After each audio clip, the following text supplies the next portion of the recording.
Olá meninas, tudo bom? Sou minha nova testemunha do Migs. Muito bem, muito lindo seu texto, viu, amiga? Já está postado lá. Olá, Natália Nobre, coisa linda. Tudo bom, Nath? Como é que você tá? Saudade, meninas, de vocês, das minhas aluninhas lindas. Então, ó, vamos lá. Para quem não estava, né, ainda, nunca tinha participado dessas lives, nós estamos falando sobre o livro de Atos, Atos dos Apóstolos, mas na verdade a gente começou a falar que ele deveria ser Atos do Espírito Santo através dos apóstolos, né? Falamos sobre isso já. E gente, eu tô na página na minha mesma, eu tô na do Migs, hein? Acho que eu tô na minha mesmo, né? Fala aí, meu povo. Porque eu acabei de receber uma notificação dizendo aqui, Cíntia tá ao vivo. Como é que eu recebo eu mesma uma notificação pra mim mesma? É isso mesmo, produção? Estou, né? Na minha, muito bem. Então vamos lá, que eu sou doida. Ei, povo, vamos lá então, ó. Então a gente tá falando sobre o livro de Atos e a gente vai falar hoje sobre Atos no capítulo 9, gente. A gente vai começar agora, Paulo entra na história, se converte e a coisa agora começa a esquentar no livro de Atos, né? Ótimo, Lô, pronto, eu vi aqui. Vamos lá, então muita coisa acontece a partir de então. E é muito bacana, gente. Eu amei ler esse texto da conversão de Paulo. Aprendi um monte de coisa. Espero que vocês aprendam. Ai, meu Deus. Espero que vocês aprendam também. Vamos orar, né? Pra gente começar? Deus, muito obrigada, Senhor, por todas as minhas queridas amigas, irmãs que estão aqui nesse momento para assistir essa live, apesar de ser um momento bem rápido, mas é um momento de tanto aprendizado que enche a nossa alma, Senhor, o nosso espírito com as coisas do alto, com as coisas que vêm do céu. Nós somos tão bombardeados dentro da nossa cultura, Senhor, com tudo aquilo que muitas vezes não vem do Senhor para nós e muitas vezes isso gera em nós ansiedade, estresse, uma sensação de menos-valia. E por isso eu te peço em nome de Jesus que o Senhor possa nos instruir hoje, Deus, e nos mostrar de fato o quanto importa sofrer pelo teu nome. Eu te agradeço e te louvo em nome de Jesus, Deus. Amém. Amém, gente? Vamos começar então, ó. Eu vou ler com vocês, para começar, o capítulo 9 de Atos, do versículo 1 até o versículo 19, tá bom? Para então, depois disso, eu já começar a falar algumas coisas que me chamaram bem a atenção. A gente só beber água, só um minuto. E aí, vamos lá. Se tivesse como alguém ler, né, alguém lia, e aí, enfim, mas eu vou ler, vamos lá. Enquanto isso, Saulo, o que a gente acabou de ver? Estevão morreu, foi apedrejado, certo? Começou a se levantar uma grande perseguição na igreja, muita dispersão e muita evangelização ao mesmo tempo. E Filipe, ele nos mostra aqui dois momentos na vida dele de evangelismo. Um deles com o grupo lá em Samaria e outro com o etíope, que era um etíope africano, né, da Etiópia, claro, um eunuco.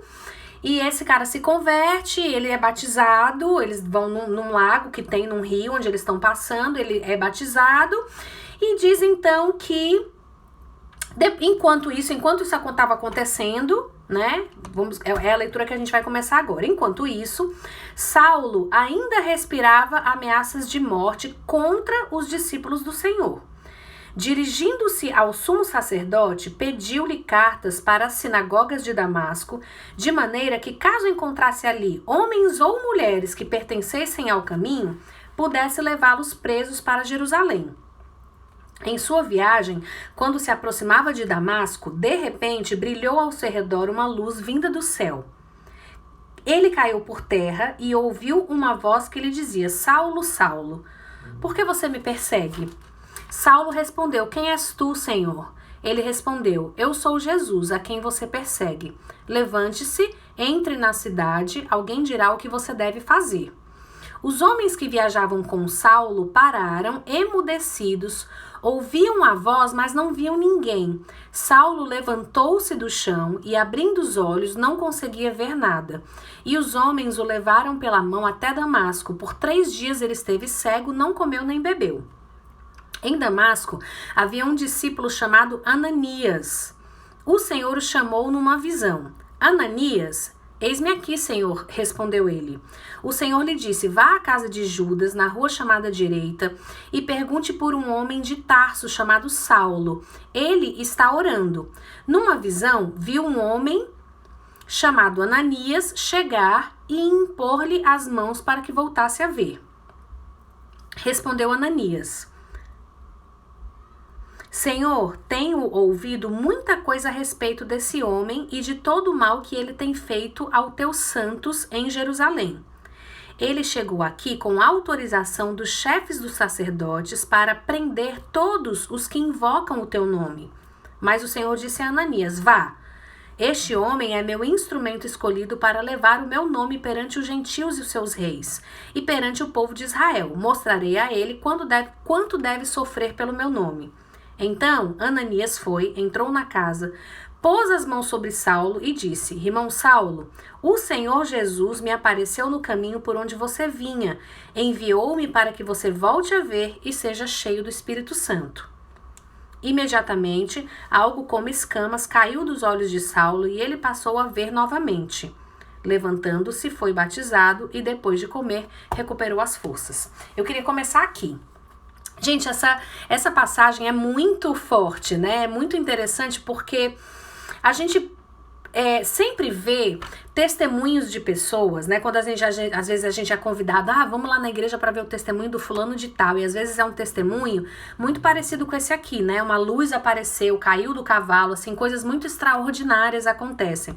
Eu me lembro logo no começo da minha conversão que eu fui na igreja assistir o testemunho de um pai de santo que tinha se convertido, e eu me lembro, assim, como eu fiquei, assim, horrorizada, extasiada com as coisas que aconteciam, né,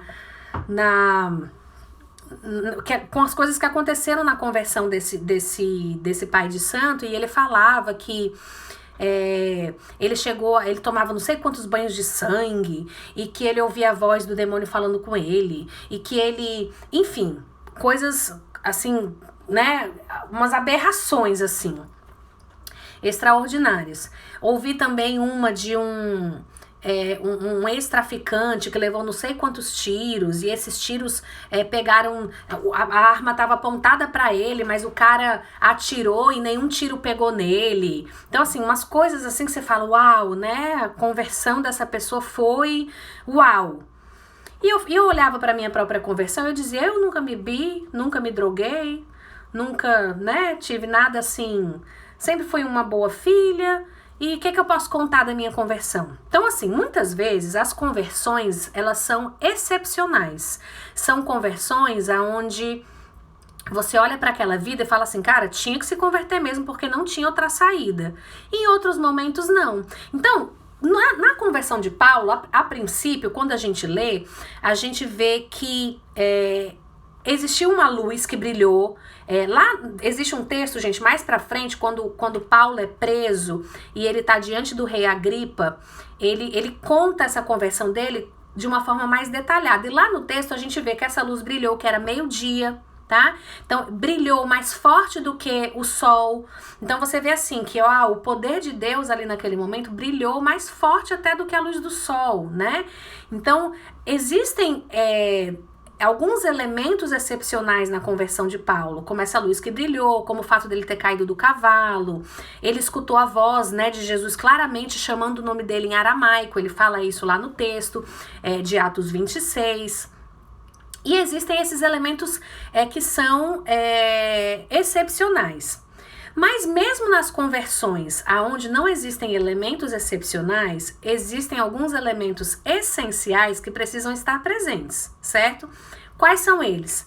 Primeiro, a gente precisa experimentar um encontro pessoal com Jesus, isso eu experimentei na minha vida, aonde houve esse momento de clara conversão. O que significa a palavra conversão? Eu tô vindo aqui num caminho e de repente esse carro, que é a minha vida, ela vira para um caminho completamente diferente daquele para o qual você estava indo. E você passa a enxergar a sua vida de uma forma completamente diferente, com valores diferentes, com ideias diferentes, com questões diferentes, que você pensava de um jeito, agora você passa a pensar do outro.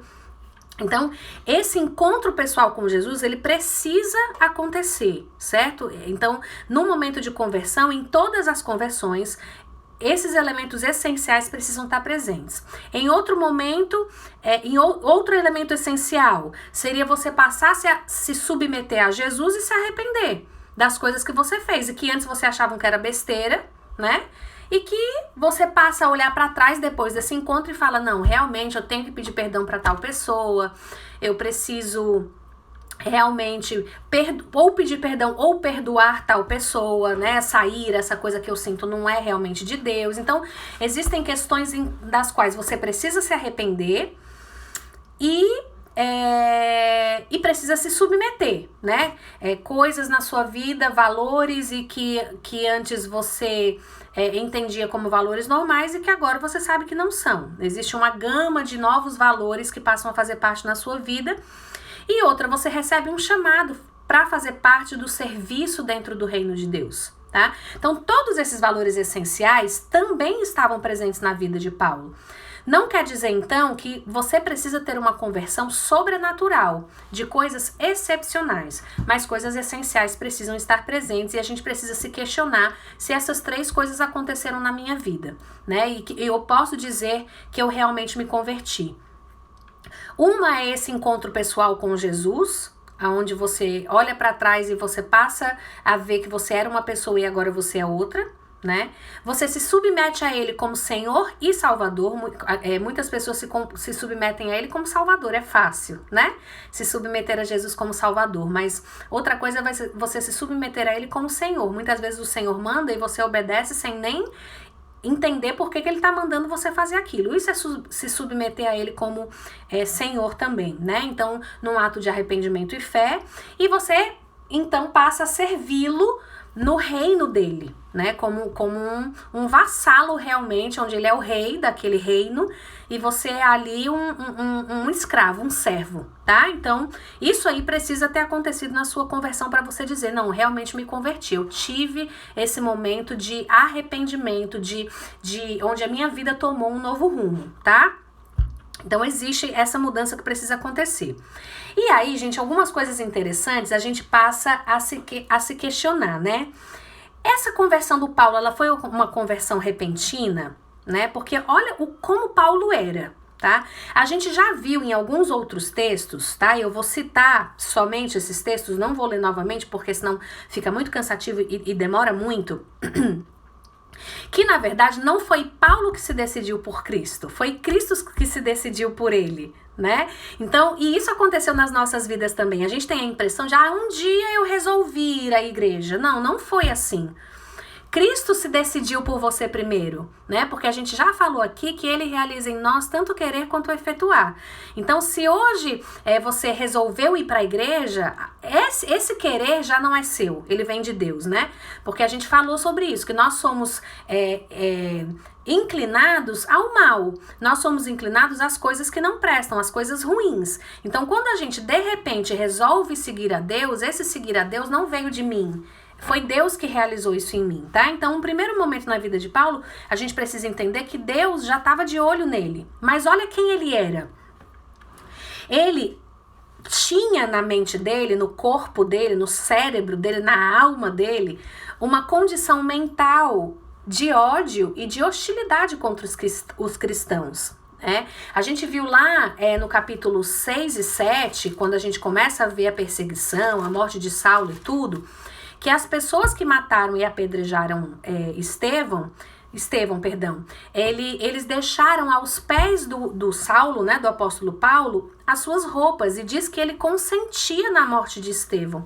Ele estava ali dizendo, muito bem, o que vocês fizeram foi massa, né, eu concordo com o que vocês fizeram com esse apedrejamento aí. Ele estava presente no apedrejamento de Estevão, tá?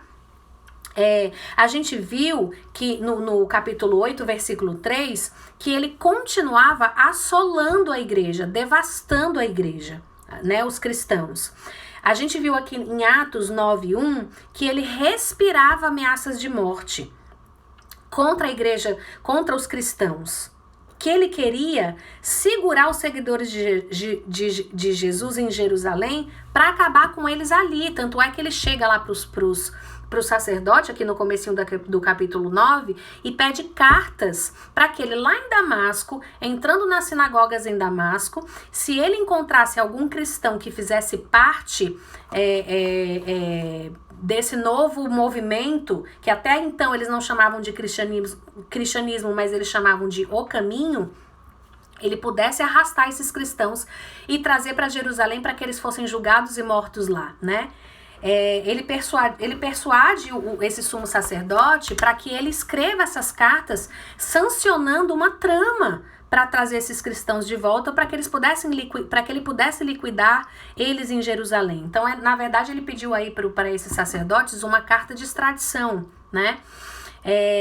Ele estava ali como um animal selvagem, nutrindo esse ódio e estraçalhando os cristãos, né? Essa palavra devastava a igreja que a gente leu é uma palavra que vem da raiz grega iamainomai, né? Que significa devastar no sentido de destruir e de trazer morte mesmo.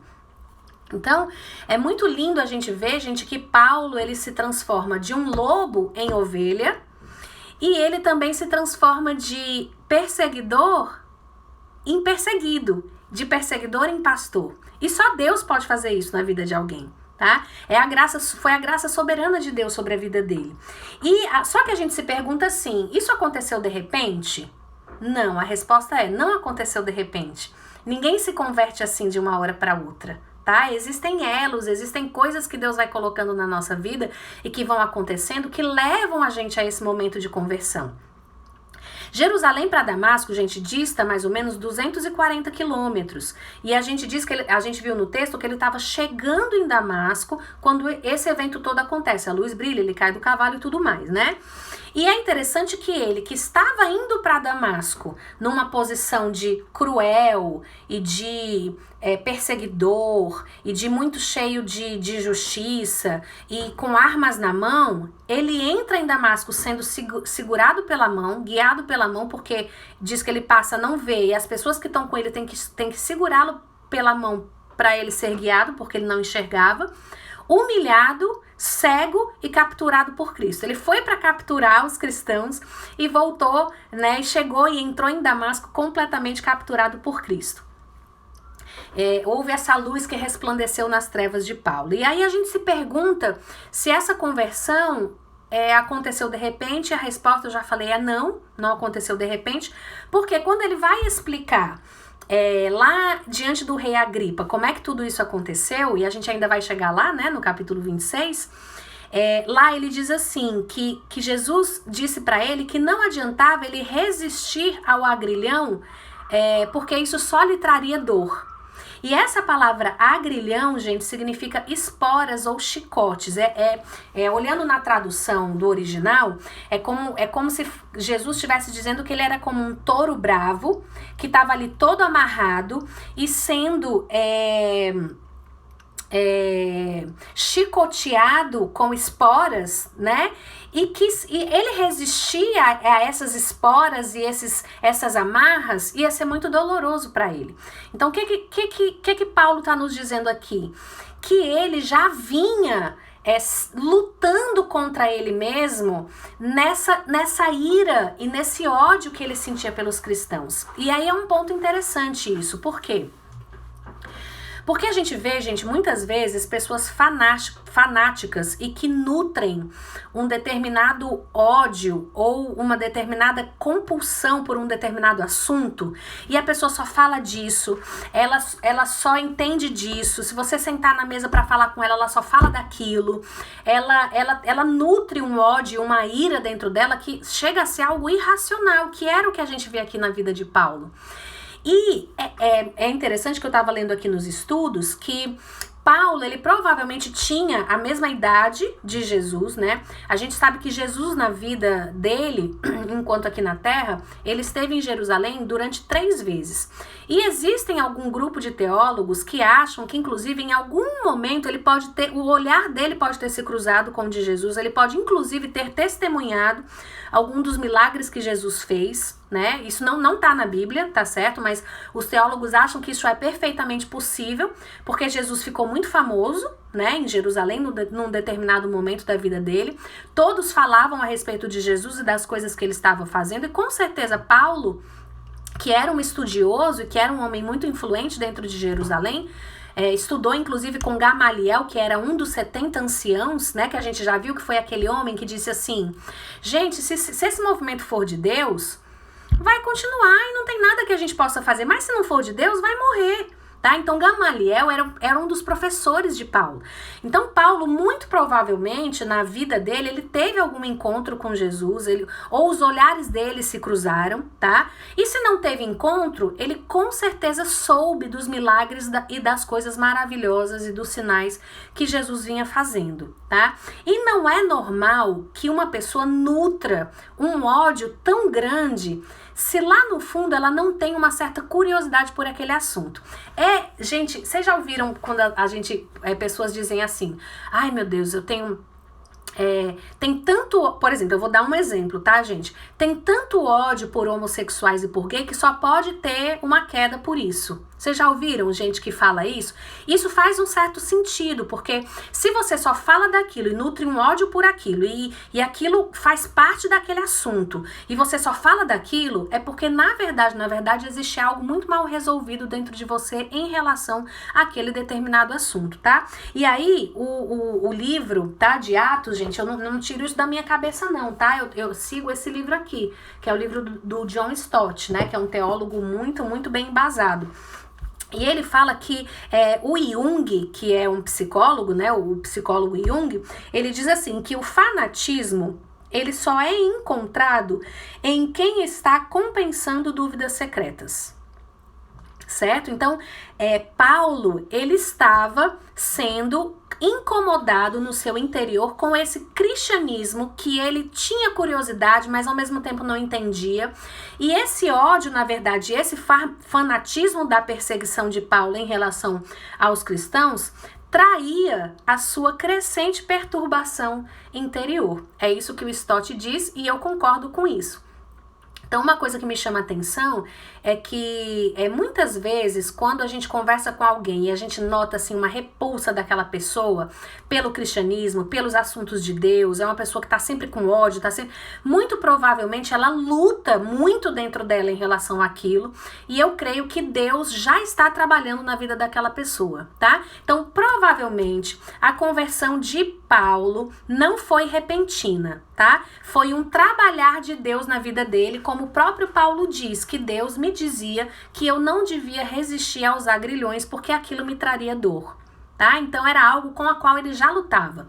E de repente, esse momento na vida dele acontece, como eu acredito que o momento na vida de muitas pessoas que lutam contra esse sentimento, né, do amor de Deus. Eu acredito que esse momento vai acontecer na vida dessas pessoas, tá? Então essa é uma primeira questão.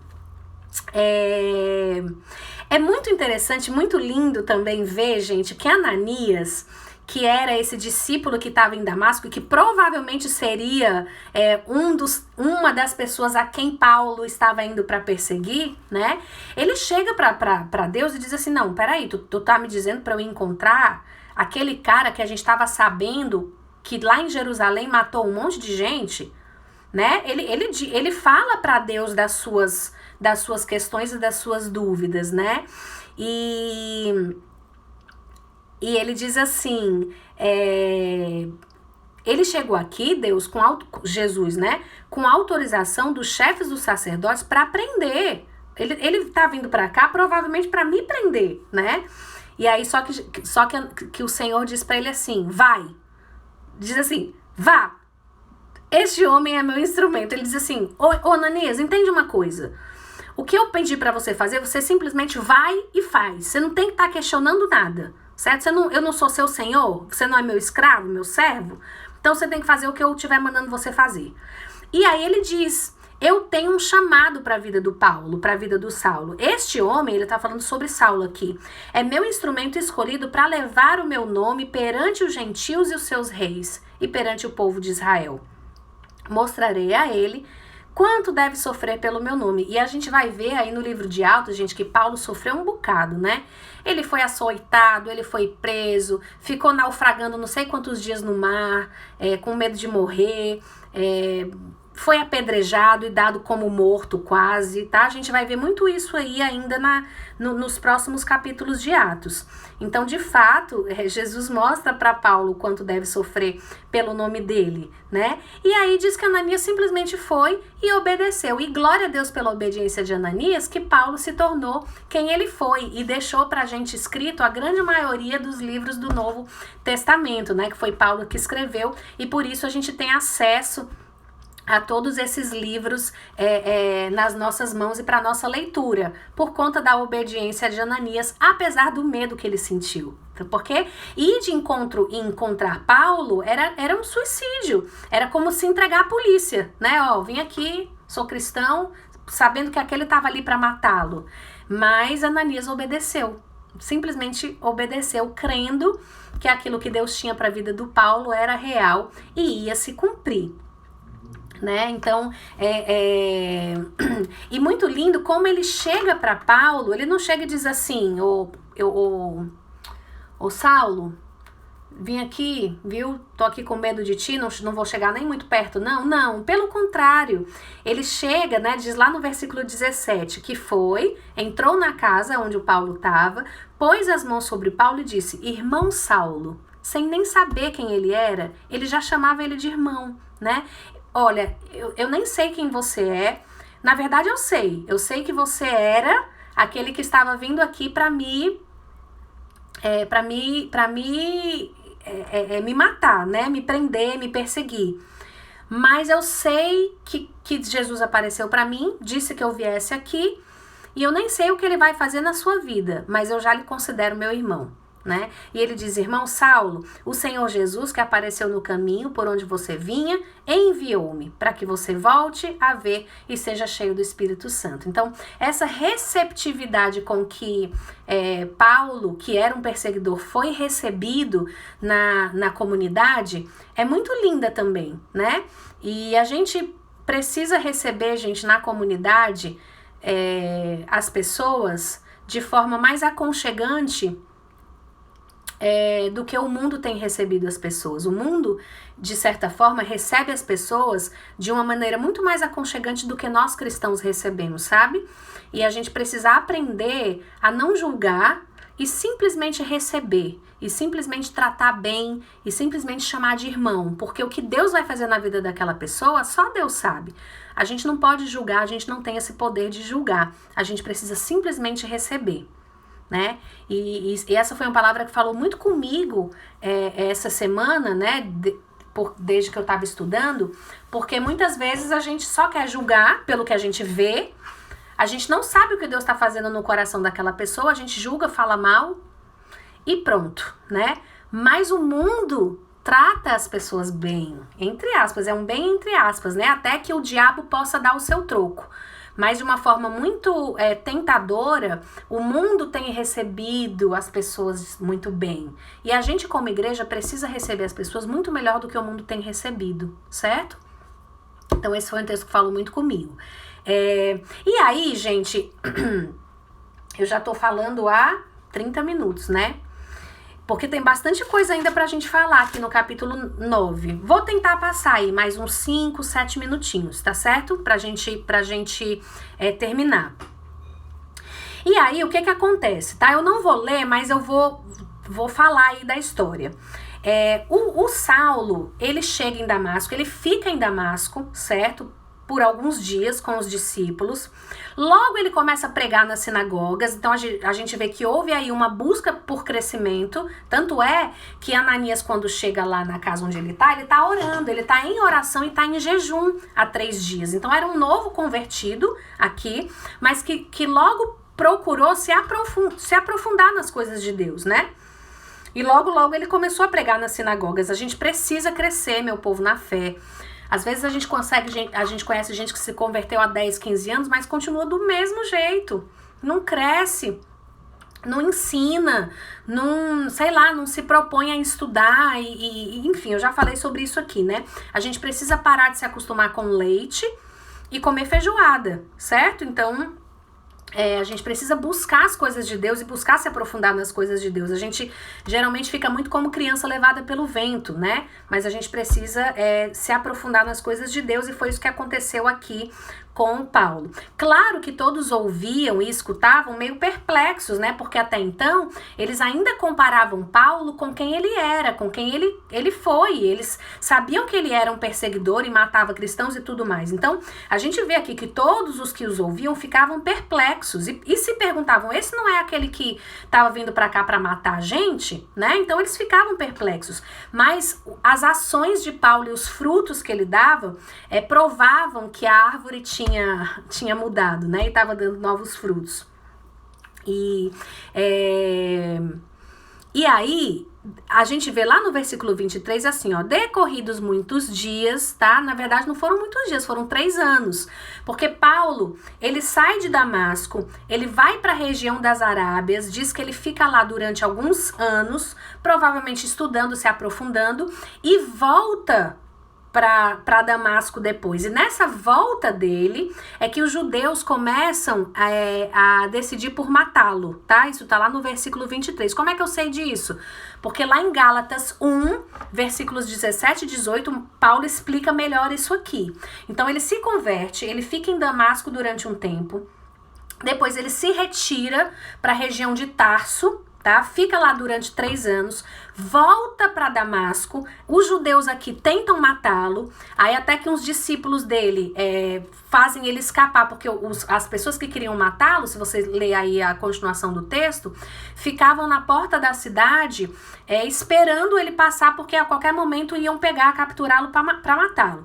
E aí os discípulos, escondidos, fazem ele descer pelo muro de Damasco e fugir através de um cesto, tá? E aí ele foge para a região das Arábias, onde ele passa 7 anos nessa região das Arábias, tá? E lá nessa região das Arábias é que a gente acredita que ele realmente estudou, se aprofundou nas coisas de Deus mesmo, para que então ele se tornasse o apóstolo que ele se tornou e voltasse para Jerusalém, para então começar a partir daí as suas viagens missionárias. A gente vai falar sobre isso mais na frente, tá?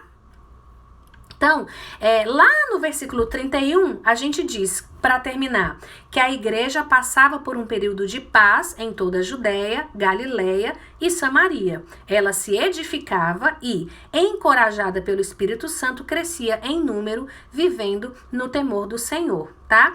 Muito lindo isso, gente, porque a gente vê que aqui, nesse momento da conversão do Paulo e nessas indas e vindas dele, né, para Tarso, para a região das Arábias e tudo mais, a igreja houve um momento de tranquilidade, né, de paz, de força, de coragem, de crescimento, de santidade, né, e a gente vê que Barnabé aparece aqui mais uma vez no versículo 27, porque o Barnabé o levou aos apóstolos, né, os apóstolos em Jerusalém, e lhes contou como no caminho Saulo vira o Senhor, né? Então o Barnabé era quem? A gente já viu lá nos versículos, nos capítulos anteriores, que Barnabé era o encorajador.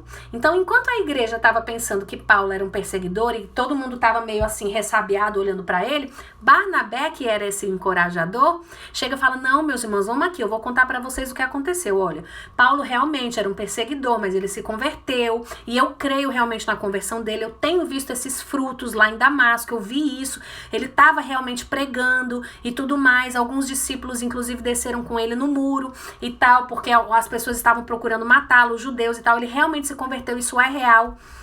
Então, Barnabé é esse encorajador, e a gente precisa de mais Barnabés, né? Na história da igreja, na história das nossas vidas. Pessoas que estejam ao nosso lado para nos encorajar, pessoas que acreditam naquilo que a gente faz, no nosso dom, no nosso ministério e na obra de Deus nas nossas vidas, tá? Então, eu queria dizer que eu tenho esses Barnabés na minha vida, glória a Deus por isso, pessoas que caminham próximo e que tem sempre uma palavra de encorajamento, e eu queria encorajar você a procurar na sua vida os Barnabés, porque muitas vezes a gente tem na nossa vida pessoas que querem e que estão na porta da cidade só esperando uma oportunidadezinha para matar, né? Mas a gente precisa, na verdade, dos Barnabés, tá? Então, gente, assim, esse texto falou muito comigo, são 30 versículos, né, que tem tanto aprendizado, tem tanta coisa pra gente tirar, mas eu acho lindo algumas coisas. Primeiro, como Paulo se tornou de lobo a ovelha e de perseguidor a pastor, né, ou de perseguidor a perseguido, né, esse é um primeiro ponto. Como Paulo tinha na vida dele Barnabés, que eram pessoas que o encorajaram e deram apoio, né, e que acreditavam nesse chamado na vida dele, e como a igreja, diante de tudo isso, continuava nutrindo na vida dela, no seu crescimento, a paz, a força, a coragem, o crescimento e a santidade. Isso está lá no versículo 31. A igreja passava por um período de paz em toda a Judéia, Galiléia e Samaria. Ela se edificava, né, que aí é a força, a edificação no sentido de força, essa palavra, encorajada pelo Espírito Santo, ou seja, continuava se enchendo de coragem, crescia, né, aí é crescimento mesmo, em número, vivendo no temor do Senhor, aí é a busca pela santidade, tá? Então, depois desse período de conversão, seja ela levada por traços excepcionais ou essenciais, como a gente falou, a gente precisa buscar períodos de paz, de força, de coragem, de crescimento e de santidade. Amém? Então, eu queria deixar essa palavra com vocês hoje.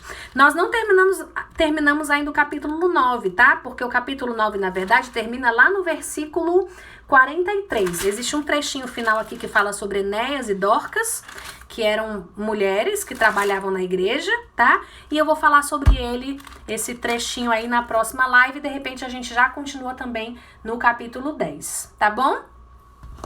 Então é isso, meninas. Deus abençoe vocês, que Deus lhe faça rever a sua conversão, entendendo que os traços essenciais precisam estar presentes, que Deus lhe faça entender que é possível que esse lobo se transforme em ovelha, certo? E que depois da sua conversão exista na sua vida Barnabés que lhe ajudem, né, e lhe encorajem na sua caminhada, e que você, sendo igreja do Senhor, continue a buscar paz, força, coragem, crescimento e santidade na sua vida. Amém? Que Deus abençoe vocês, viu, meninas? Alguém quer falar aí alguma coisa?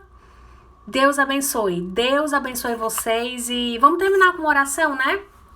Senhor, obrigada por essa palavra. Eu te louvo, Senhor, por esse tempo de conversão na minha vida que aconteceu há tantos anos atrás, mas eu te agradeço pelos tantos tempos, Deus, depois disso, em que houve na minha busca por ti momentos de paz, de busca de força, de coragem, de santidade, de crescimento. Eu te agradeço pelos vários Barnabés que o Senhor já colocou no meu caminho para me encorajar, para me fazer crescer, para me dar força, para me trazer palavras vindas do Senhor. E eu te peço, Deus, que na vida das minhas irmãs, dentro da nossa igreja, a gente possa cada vez mais buscar, Deus, esses momentos assim de encorajamento e de santidade, de crescimento, de paz. Eu te peço em nome de Jesus, Deus. Amém. Amém, gente. Deus abençoe vocês, viu? Beijo grande.